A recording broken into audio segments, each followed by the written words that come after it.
Izzy's Diner in Palm Bay, Florida is one of those places. You know the kind where all the locals go. The best place to eat is at mom and pop restaurants. And then pasta salad. It's not fancy, but owner Isela de Armas takes pride in the food and having the open sign always on during regular hours. All set, sweetheart? Yes, ma'am. How was your breakfast? What? Great. But recently there was a day Isela couldn't open. She didn't have enough staff. First time in 16 years I've had to close my door because of health issue. And I was devastated. I mean, all I did was cry all day because I was devastated about it.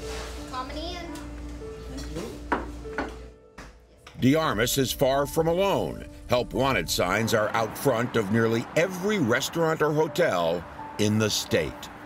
It's Monday, lunchtime, and you're closed. What gives? Unfortunately, just like so many other restaurants in Brevard County and throughout Florida, we do not have the labor force to open. That's it? I mean, Rich Hensel owns Rising Tide Restaurant and two others in Port Canaveral. One of them, Junkanoo, has been closed since the pandemic began. Hensel says he couldn't find enough workers to reopen. I could hire right now probably at least 50 to 70 employees. Frustrating? Very frustrating. And I don't understand, I mean, with everything getting back to normal and how many people are looking and needing employees, why people are not coming back to work, and they may not come back to work. That's the scary part. Nearly 600,000 restaurant workers in Florida were laid off or furloughed during the pandemic. Surveys are showing many won't go back into the industry because they say they can't make enough money. The hospitality sector is suffering through the worst labor shortage anyone has ever seen. Cocoa Beach is one of the state's premier tourist destinations. Thousands of people line the beach on a sunny Sunday watching the offshore boat races. With the pandemic winding down, people are back, they're smiling, they're here to spend money. Did you ever figure that during this pandemic would hit right when you open a brand new hotel? No. I mean, like I say, great timing, huh? Tom Williamson is general manager of the Courtyard and Hampton Inn hotels in Cocoa Beach. During the height of the pandemic, occupancy rates were abysmal. Historically low, like in the single digits. Single digits? Oh, yeah.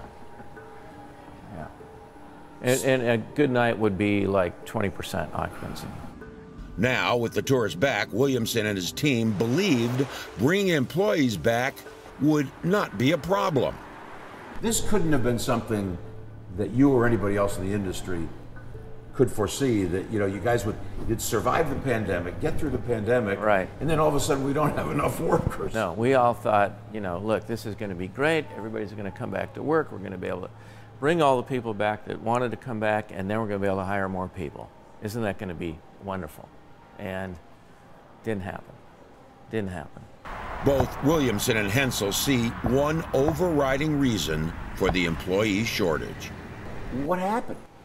I think the X factor that everybody also has talked about, is the unemployment benefits that are out there now, and it's a real fact that people can stay at home and collect state and federal unemployment and make as much, if not more, than what they were making before the pandemic. And you can't blame them for that, I guess. Is that what's driving all this? Do you believe it's the free money? Absolutely, 100%. When people come in to apply for a job and they just say, well, can you pay me on the table because I don't want to lose my unemployment? Not just one or two people, I'm talking 30 to 50 people in a month come in and ask for that. But the unemployment money is drying up.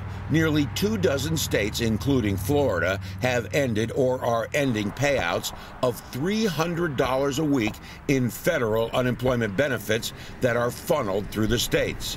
Nearly $22 billion will no longer be going into the bank accounts of 3.5 million out-of-work Americans. I would like to think within 3 to 6 months, and we're starting to taper off the unemployment so we can get people back to work. That will solve the problem. optimistic, but I have to move forward. I've got to adapt as it comes. Isella from Izzy's Diner says it's not just unemployment benefits keeping people from going back to work. I also think that people think they deserve $15, $20 an hour for menial labor. You know, to wash dishes, they want $15 an hour. Well, that would put me out of business because I can't pay somebody $15 an hour to do dishes. Florida's minimum wage is $8.56. A dishwasher might not make much more than that. On top of all that, many once working moms are homeschooling, and some people still have health concerns. My friends, a lot of them have small kids, so they were thinking about them coming back to work and taking back, you know, something back home to their young kids and what have you. Nikita McPhee attended a job fair recently in Orlando put on by Lowe's Hotels. She's hoping to land a position as an assistant chef. The hotel chain is looking to fill 500 openings, everything from lifeguards to maintenance to, like Nikita, assistant chefs. In Florida, the worker shortage is perhaps understandable. Tourism is the #1 industry, and the state needs tens of thousands of workers in the hospitality sector. But here's the catch. The problem isn't just in Florida, it's everywhere. You can't miss all the help wanted signs just outside Austin, Texas. Near the state's largest university with so many college students, you wouldn't think they'd have a worker shortage, but it's here too. At 600 Degrees Pizzeria, the restaurant is packed with customers. Employees toss pizza dough, add toppings, and serve patrons. While business has rebounded, some of the pre-pandemic staff has not come back. We're doing all we can from like help wanted signs. We're going out on Indeed, trying to reach out to people, getting people in, but for some reason it has been a bit difficult for us to get employees to come in and stay as well. It's even tougher, Thompson says, because they are a mom and pop operation.